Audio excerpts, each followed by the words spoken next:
منزل حق و صداقت میں جو کام آتے ہیں، منزل حق و صداقت میں جو کام آتے ہیں، ایسے لوگوں کی ہی تعریف میں نام آتے ہیں۔ یوں تو ہندوستان کی تحریک آزادی میں مسلمانوں کا حصہ قدرتی طور پر ممتاز اور نمایاں رہا ہے۔ انہوں نے جنگ آزادی میں ایک عظیم قائد اور رہنما کا کردار ادا کیا ہے۔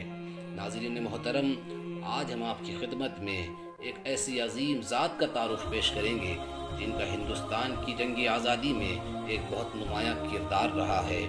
آپ اس ویڈیو کو پورا دیکھیے اور ہمارے اس چینل کو ضرور سبسکرائب کیجیے اور بیل آئیکن ضرور دبائیے۔ محترم ناظرین، 19ویں صدی کے مجتہد اعظم، فلسفہ اور منطق کے عظیم امام، عربی، اردو، فارسی کے با کمال عالم، بلند مرتبہ شاعر اور کئی کتابوں کے مصنف اور علم و فضل و کمال کے ایک روشن مینار، امام حریت، جرت و بہادری کے پیکر، امام فضل حق خیر آبادی رحمۃ اللہ تعالی علیہ۔ ناظرین، امام فضل حق خیر آبادی کا تعلق ایک بہت بڑے علمی خاندان سے تھا۔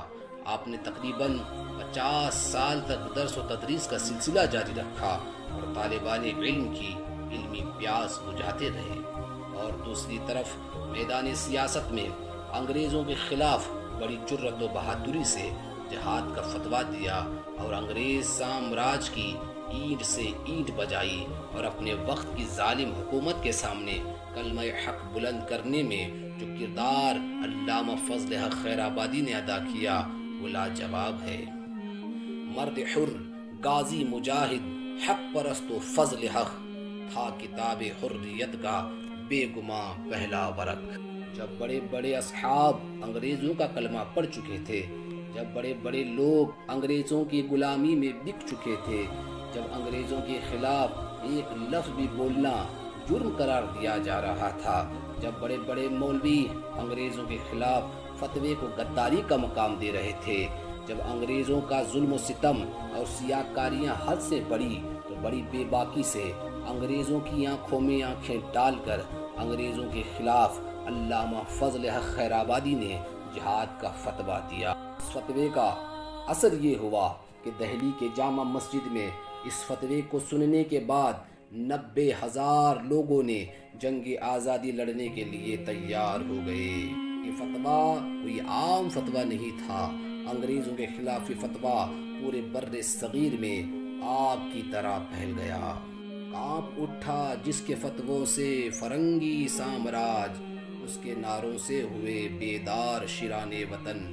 ناظرین، امام فضل حق خیر آبادی یہ وہ مرد مجاہد اور ہندوستان کی جنگ آزادی کے وہ ہیرو ہیں جنہوں نے انگریزوں کے خلاف جہاد کا فتویٰ دیا اور دے کر ڈٹ گئے، اور اس انداز سے ڈٹے کہ زندگی کی آخری سانس تک انگریزوں سے کوئی معافی نہیں مانگی۔ امام فضل حق نے اپنا کردار ثابت کیا اور جزیرہ انڈومان میں کالے پانی کی سزا برداشت کی۔ اس کا نتیجہ یہ ہوا کہ ان کے اس جلائے ہوئے چراغ کی روشنی ہر سینے میں ہمیں نظر آتی ہے۔ مگر افسوس کہ آج ہمارے ملک میں، ملک کی جنگ آزادی میں اپنی جانوں کی قربانیاں دینے والی ایسی کئی ہستیوں کو فراموش کیا جا رہا ہے، اور کیا کچھ نہیں کہا جا رہا۔ جب گلستان کو خون کی ضرورت پڑی تو سب سے پہلے ہماری ہی گردن کٹی۔ جب گلستان کو خون کی ضرورت پڑی تو سب سے پہلے ہماری ہی گردن کٹی۔ پھر بھی کہتے ہیں ہم سے یہ اہل چمن، یہ چمن ہے ہمارا تمہارا نہیں۔ ناظرین، امام فضل حق خیر آبادی کی اپنے وطن ہندوستان سے ایسی سچی محبت تھی جس کا اندازہ اس بات سے لگایا جا سکتا ہے کہ آپ نے ایک وصیت تیار کی اور کہا کہ جب میرا وطن عزیز ہندوستان انگریزوں کی غلامی سے آزاد ہو جائے تو میری قبر پر آ کر مجھے اس کی خوشخبری سنائی جائے۔ چنانچہ 15 اگست 1947 کو مولوی سید نجم الحسن رضوی نے علامہ فضل خیر آبادی کی قبر پر لاکھوں مسلمانوں کے ساتھ حاضر ہو کر میلاد شریف کے بعد فاتحہ خوانی کی۔ اس کے بعد انگریز سامراج کے خاتمے کی خبر سنا کر وصیت پوری کی۔ میں جھکا نہیں میں بکا نہیں، کہیں چھپ چھپا کے کھڑا نہیں، جو ڈٹے ہوئے ہیں محاذ پر مجھے ان صفوں میں تلاش کر۔